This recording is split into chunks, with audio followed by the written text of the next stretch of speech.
양육비라는 것은 이혼 당시에 결정이 되었다고 하더라도 사정 변경 사유가 발생하면 언제든지 법원에 증액 소송도 가능하고 가압류 소송도 가능한 것이 현실입니다. 증액의 경우에는 양육을 하고 있는 배우자가 별도로 법원에 소송을 하지 않으면 이혼 당시 결정된 양육비만 지급하면 되지만, 그렇지 않고 법원에 별도로 소송을 할 경우에는 증액이 다른 확률이 아주 높습니다. 그 이유는 이혼 당시 결정된 양육비는 그 당시 자녀의 나이와 상대방 배우자의 소득에 의해서 결정된 것이기 때문에 그렇습니다.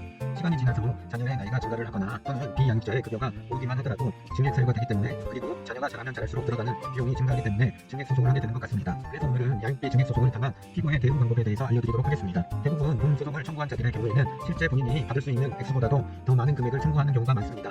그러하기 때문에 양육비 산정 기준표를 보고 현재 기준 대략적으로 본인이 현재 지급해야 하는 양육비가 얼마가 되는지에 대해서 확인을 해봐야 합니다. 그런 현실을 일단 알고 시작을 해야 합니다. 그리고 상대방이 실제 인정받을 수 있는 금액보다도 많이 청구를 했다면 당연히 감액을 최대한 많은 금액으로 하는 것을 목표로 해야 합니다. 설령 상대방이 FM대로 청구했다 하더라도 그 금액보다는 조금이라도 감액이 된 금액을 목표로 대응해야 합니다.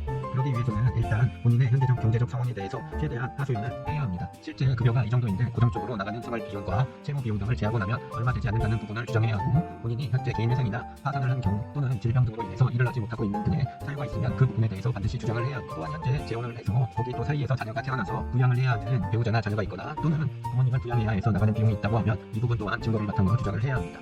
그리고 이혼 당시 상대방이 양육을 하기 때문에 모든 재산을 주고 나온 경우 또는 재산 분할을 조금만 받고 집의 명의를 상대방에게 다 주고 나왔다라고 하면 이 부분 또한 증거를 바탕으로 주장해야 합니다. 어떤 분들은 양육관자가 면접교섭을 이행하지 않는 경우가 있는데, 이런 경우는 일단 주장은 해야 하지만 양육비 증액과는 큰 상관이 없습니다. 그리고 절대 하지 말아야 할 주장, 아니 굳이 할 필요가 없는 주장은 이혼 당시의 상황입니다. 상대방이 뒷책 사유로 인해서 이혼을 했다는 주장은 양육비 증액에 어떠한 도움도 되지 않고 상대방 기분을 상하게 하는 결과만 초래하게 됩니다. 그렇게 될 경우 혹시나 주등기일에 적당한 금액으로 감액 합의를 할 수가 있는 기회조차 날려버리는 결과를 초래할 수 있습니다. 일단 설정을 받으면 법원은 답변서를 한 달 이내에 제출하라고 기재가 되어 있지만, 그것을 지키지 않는다고 해서 당장 불이익이 발생하는 것은 아니기 때문에 반드시 지킬 필요는 없습니다. 그렇기 때문에 서둘러 대응하기보다는 위에서 언급한 항변에 대한 증거를 최우선적으로 확보를 다 하고 난 후 대응을 해도 상관이 없습니다.